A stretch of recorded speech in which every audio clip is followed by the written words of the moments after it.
What's poppin', everybody? Pacchioni here yet again, and this time another video that's quick. I wish I could do a little bit better, but I'm on a time crunch at 11:35, so let's see if I could actually get this.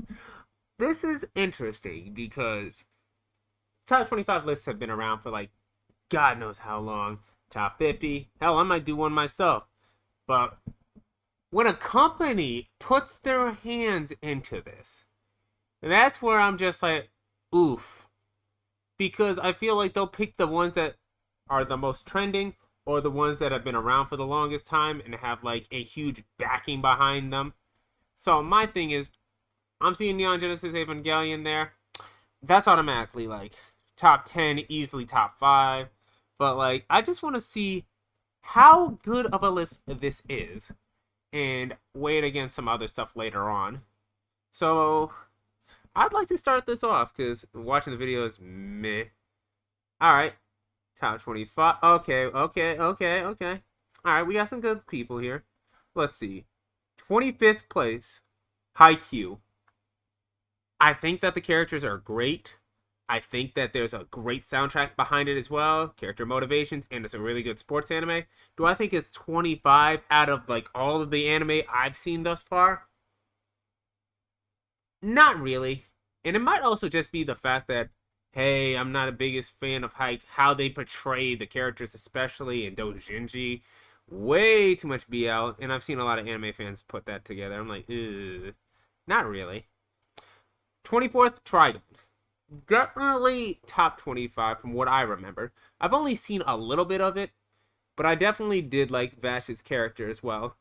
The double billion dollar like wanted sign was funny as hell to me. And not to mention his character is goofy, but I'm pretty sure he has like a dark side. So I'd say that makes sense. That character they show would be 24th maybe. Dragon Ball Z. Okay. I think that surprisingly, this series is a lot deeper than what people give it to be. Yes, there's a lot of fighting and a lot of fight scenes happen for a long period or stretch of episodes.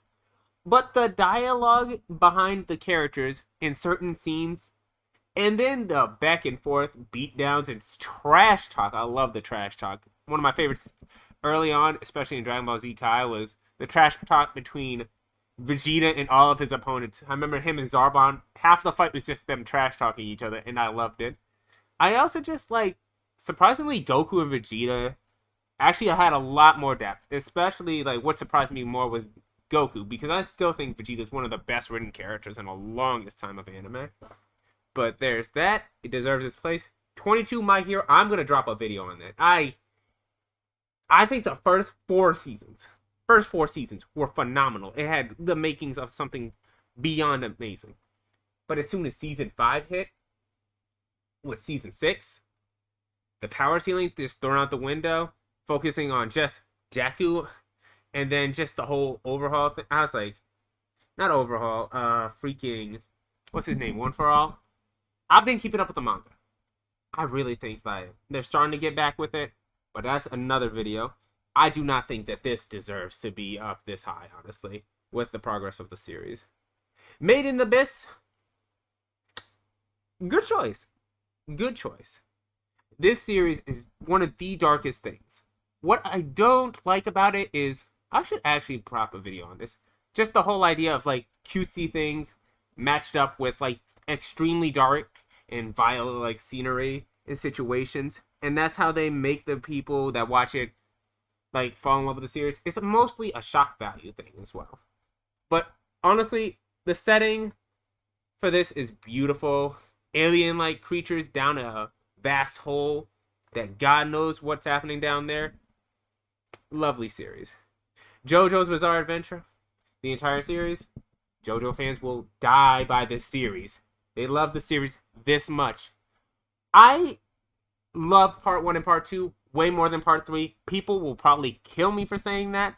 JoJo fans posing all over. They're like, how could you do this? I'm like, calm down, chill. I think Dio's one of the better villains. Not one of the best villains, but one of the most iconic villains. Part 3 is too damn long. But part 1 and part 2, oh my god, the way they led off to one another. And I know for a fact from what people said, part 4 and upwards, up to even part 9, the series just keeps getting better and better. So, 20th place? Would it be higher or lower? I'd say maybe 15th. I'd have to look through my list as well. Naruto Shippuden. If we're just talking about Shippuden, the beginning arcs of Shippuden were phenomenal. The problem with the series is, I'm pretty sure Super Sniper Wolf or whatever dropped a video on this. The power scaling and focusing too much on Naruto and Sasuke, forgetting about the rest of the cast. And then the immense power-ups, and then forgetting that, hey, hand signs are a thing, and drop nuclear biju bombs on each other. I'm like, nah. Naruto Shippuden, Naruto, or like combining the both of them, would definitely be higher up, I feel. Death Note definitely deserves a top 25 spot. This series is a psychological thriller that even normies that are just getting into anime would love the hell out of. It's just so close to like not being anime that regular people can enjoy, and then being anime enough where everybody's like, wow. And like, just the level of writing is beyond some of the stuff that comes out even this day, and competes with stuff that came out back then. So yeah, definitely that. Attack on Titan. Okay. Y'all can laugh at me. I think Attack on Titan definitely is higher on the list, I feel. I think that the build-up from season 1, 2, 3, going to season 4, it did the ultimate plot twist. And the plot twists get deeper and deeper. And it just shows, as you rewatch the series, you start noticing things so early on that the author had... Okay, I'm geeking out too much, but like, Attack on Titan definitely, I feel like, can be higher on the list. And I feel like Eren is one of the best written characters as a main character. And there is no debating me on that one. Ouran High School... Nope. No, it does not belong in the top 16. Like, above Attack on Titan, Death Note, there is no way you're better than... Okay, you're better than that, but like, no way you're better than all of those series. Ain't no way. I've watched the series. I'm a slice of life fan. I love slice of life. And I'm really excited about a few of the series I'm planning to watch soon. But this one, ain't no way that this is... No. I feel like they made that as a choice to get more females to agree with the list, but like, or just people that love slice of life in general. But there are so many better slice of life series. Oh no. Devil May Cry. Okay. That I gotta drop a video on, but this being here is smart. This is a good choice. One of the best and most experimental things I've seen within recent years. And I feel like it's gotten more reception because of like how like the world has changed after 2020 as well, where things have become a little bit more sexual, but that's another topic for another day. But this series deserves the hype. Amon is definitely, oh my god. I would have to say, if you're ready for something very dark, very gruesome, and very sexual, you have got to watch this series. And it just takes the liberty of creating so many different art styles to go with it. And it just doesn't feel like anime half the time. It's just a beautiful series all around. Demon Slayer.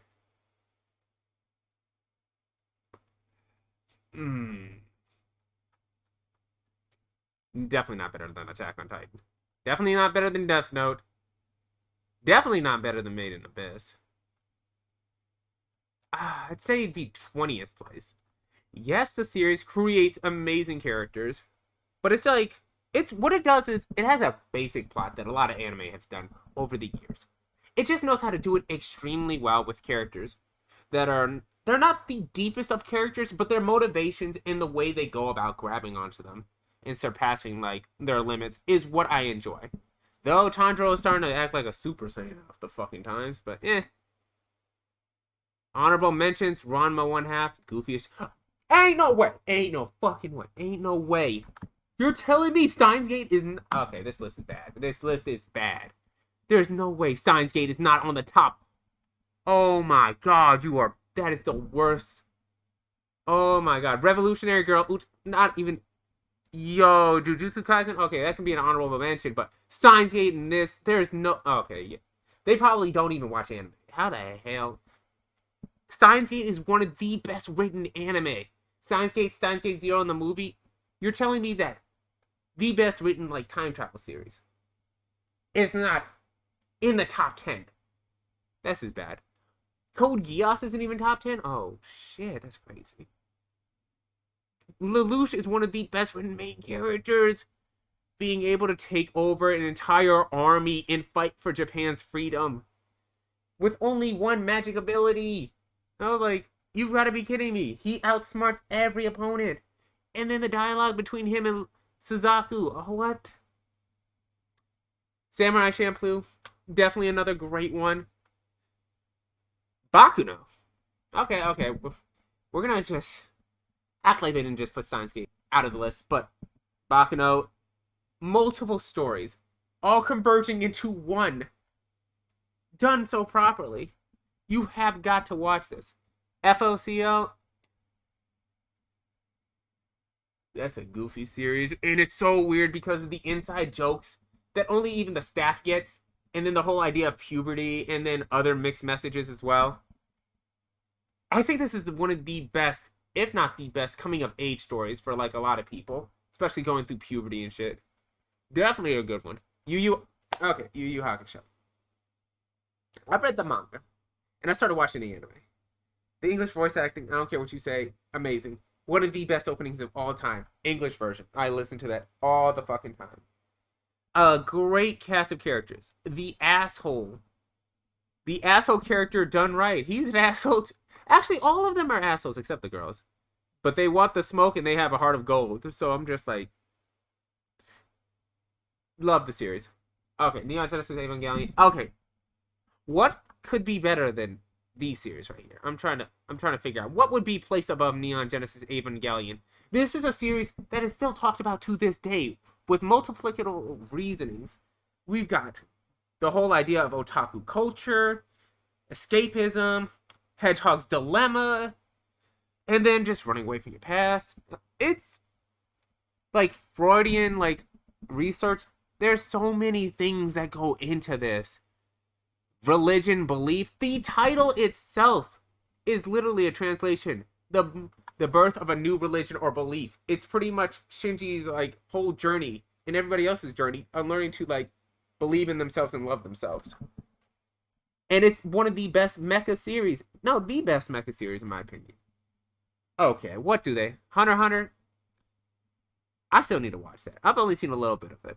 So far so good, but above this is that's a tough one. That's a tough one. Mob Psycho. Okay. Mob Psycho is great. This list is just following popular trends. There is no debating it. Because Mob Psycho being better than most of these series above it. Like, I feel like this is definitely more recency bias. And they're mainly just putting these series on just to say they added these series on. Like, everybody's got their opinion, but this is crazy. Hajime no Ippo, the #1 boxing anime in most people's list. For me, it'd be Megalobox. But I have got to see this. I will probably watch like the original 1990s or 80s version, whichever one came out at the time period. Monster. Okay. I think it definitely deserves a top 10 spot. One Piece. That's a mixed hit or miss for me. I think it has some of the best world building in anime. Some of the best. I think it can compete with Berserk. And Berserk's like world building is like the best of the best. I think that this should be definitely on there. But this high, I'm like, eh. I mean, One Piece fans are gonna murder me. I understand that, but still. Cowboy Bebop, that's a staple in everybody's list. I still need to finish it, but the main cast of characters is just so lovable. And for the #1 spot, I'm actually curious.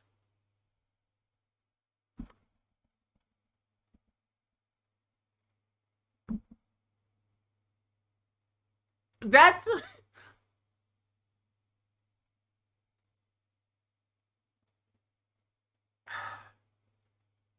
that's fucking hard to debate. I'm not gonna lie. That's a hard one to debate.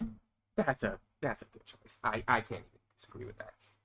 I think that's one of the best choices out there. if you're gonna make a debate on what's the #1 anime, between that, I'd have to respect your opinion for saying this. What I would rate this overall list, honestly, kind of normie, but at the same time, visiting trends, I'd say it's a 6 out of 10. Like, they definitely haven't watched a lot of series, and they're only putting series on here just to say they put series on here. I feel like this is just a trend they're following. Overall, decent list, alright at best, but But this, they got the staples on. That's all I'm gonna say. There's no diversity in this, really. Like, there's no like really big outside series like Plastic Memories, Megalobox. Like, nothing really too far outside. They don't even have like Mononoke in there. I'm like, it's whatever. Overall, great list, and it's 11:51, so I gotta drop this video soon. It's been a pleasure. This is Pakioti signing off, and peace